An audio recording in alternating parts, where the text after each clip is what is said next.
Imagine, you just turned 16 years old and your dad gives you keys to a brand new Mustang.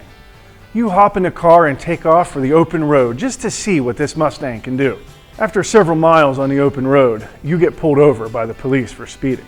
So you knew that you shouldn't have been speeding, but you decided to take the risk anyway. Or else you truly didn't realize that you were speeding. You thought perhaps that the speed limit was 55 and you were going 75. Regardless, you are guilty of breaking the law. More than likely you'll have to pay a fine and your parents will probably take away your license. Have you ever heard the saying, ignorance of the law is no excuse? Well, the same is true with plagiarism. Are you confused about plagiarism? Have your teachers repeatedly warned you about plagiarism, but you're still not 100% sure what that means? Hello students, this is Mr. Patrick Baney. This is the first part of a series about plagiarism.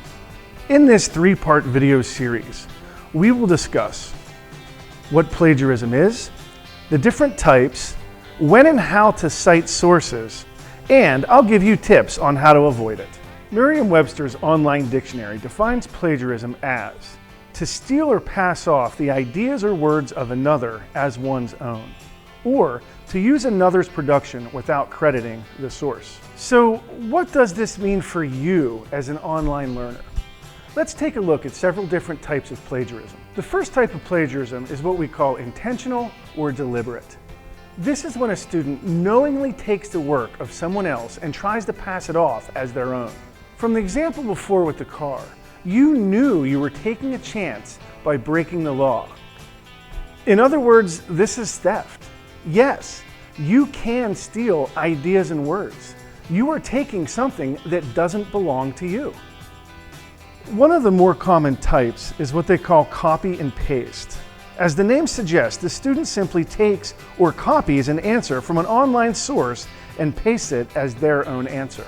Other types of intentional plagiarism include copying answers from a friend, buying papers online, or even borrowing media without giving credit. The next type of plagiarism is unintentional or accidental. This might occur if a student's not sure if they should cite or not.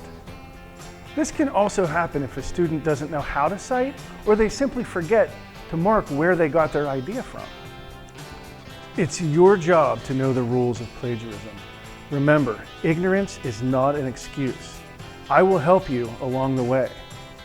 Much like the speeding example before, you are still going to get in trouble even though you didn't know what you were doing was wrong. I am very excited to be taking this journey with you.